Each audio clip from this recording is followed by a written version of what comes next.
Okay, I may have used this gameplay before, but there's a lot to go over with Xbox One. We finally know the name of the new console, so let's just get right into it. Okay, first off, the reveal of the name Xbox One. A lot of people are wondering about that. Going from Xbox 360 to Xbox One. I kind of feel like it's just a view of how the console is an all-in-one package. They're doing this thing where they are making it the center of all your media. They're making it to where you can use your Xbox to watch TV, to watch movies, video on demand. It's got Skype on there. You got your video games. You got all this stuff packed into one device, and that's where I think the name comes from. And it's quite interesting because a lot of the technology that they showed was run a lot through the Kinect, which is now going to be included in the purchase of the Xbox One. So that seems to be very interesting. One thing that kind of disappointed me though about this is the fact that they said it was for the family room kind of thing, which makes me feel like they are making this console more for family entertainment, which is fine in its own right, but at the same time, it's kind of been taken away from the hardcore gamers. I mean, granted, they're still going to have, their games like the Call of Duty and, the Halo, which we'll talk more about Halo in a second, but they're taken away from, it almost feels like they kind of took that away slightly from the hardcore gamers and make it more family oriented, which is kind of what they've been doing over the last half of the Xbox 360 life cycle. So I'm not sure how I feel about that yet. It may matter to me, it may not matter to me. We'll just have to wait and see. But anyway, some of the big things that they showed, they unlike the PlayStation 4, who only showed the controller, if I remember correctly, Xbox showed the entire system. They showed the console itself, they showed the Kinect and the controller, as well as a lot of the functions that they use. And this is all coming together basically in one package. And let me tell you, this console looks very, very sleek. Looks unbelievably cool, to be honest. And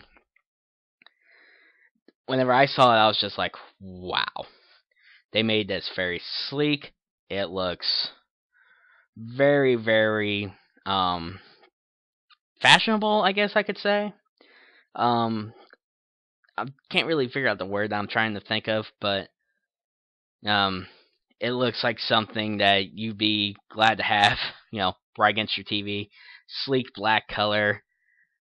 It just looks amazing. It looks a lot slimmer than the Xbox 360. It looks a lot more compact.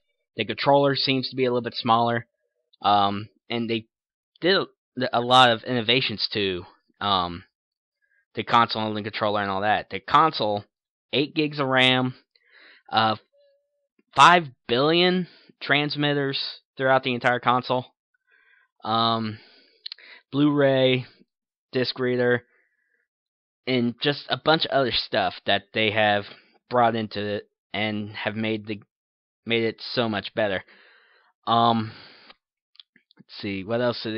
The controller. They didn't show this. Didn't really talk about it in the actual reveal. They talked about this in the post show. The controller, the triggers now have a little motor in each one of their controllers, and they kind of made it into a high def rumble. They still got the two vibrating gyros in the bottom of the controller, and now they got the two on the triggers as well. Kind of give it a bit of a more immense feel, especially with shooter games, where you will be holding down the trigger. It's supposed to give you a better feel of vibration, I guess. So that looks like something that would be great to look at. Let's see what else. Just if we go look at the Kinect system, the camera, and the microphone that are in that, absolutely amazing what I've seen, what they could do. The simple hand motions that they did in the reveal, and the voice commands the fact that you could just say Xbox on to turn on your Xbox. No having to, push down a button. None of that stuff. Just looks amazing. The fact that you can do simple hand motions where, spread your hands apart, grab, and bring them together, to shrink down the screen size, to go back to Xbox Home, to do all that stuff. You could swipe your hand across to go to different sections of the dashboard. Very, very cool. Very, very smooth.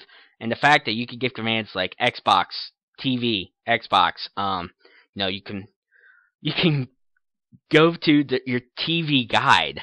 You can go to the guide for your channels on the Xbox. You don't have to worry about, trying to find the right channels. You can say what channel you want to see, and it will show you. It will take you directly to that channel. So if you say Xbox, turn on CBS or whatever, it'll take you to CBS. If you want to watch ESPN, it'll take you to ESPN. If you want to go to TNT or the USA Network or whatever networks you want to watch, it will take you directly to that channel, providing you have it on your cable. And then another thing that was really cool that's related to TV, you can actually keep up with your fantasy teams. If you have an NBA or an NFL fantasy team, you can keep up with that and have it as a little sidebar to your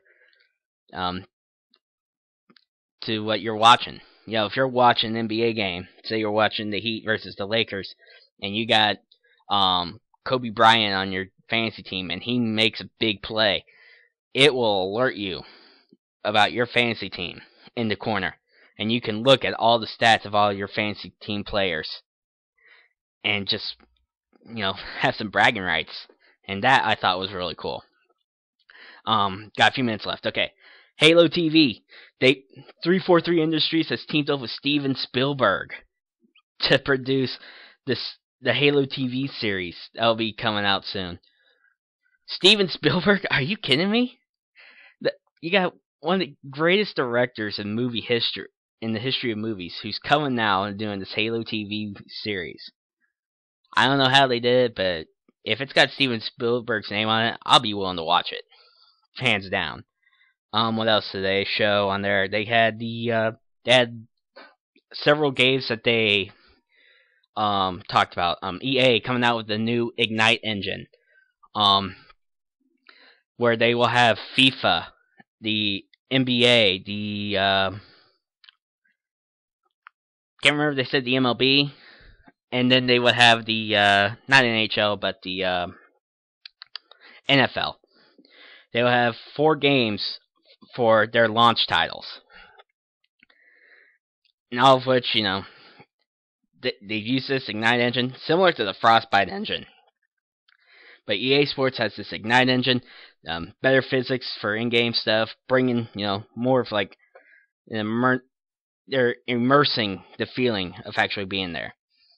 Oh man, there was so much stuff.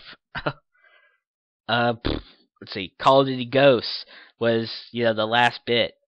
That trailer, it almost felt like a pre-rendered trailer, but I mean, even so, the gameplay there looks like it's going to be absolutely amazing. They actually showed some of the characteristics of their new engine, and really high def, really detailed stuff. And, I never thought I'd get to this far, but I'm actually excited for the new consoles, which will come out in 2013. They did confirm that. It will be out later this year. They didn't give a specific date. That's probably an E3 thing. But they did say that they would come out this year. Now, Call of Duty Ghosts, I'm excited for that because of the trailer. A little bit more excited. Not completely excited, but a little bit more excited. Because I actually saw some gameplay, I saw some graphics, and, I'm just overall excited for it. Tell me what you guys think. I know there's a lot of stuff. I did get to it. I should have had my notes right here, but, I just feel like the Xbox One is going to be absolutely amazing. It just looks great. There's a lot more that's to come in E3, including with Call of Duty Ghosts. But tell me what you guys think. What are you guys looking forward to E3? What more information would you guys like to see? But yeah, this gameplay right here is some league play gameplay. Went 51 and 26 or 25, I think, in a league play hardpoint. But yeah, that's about it.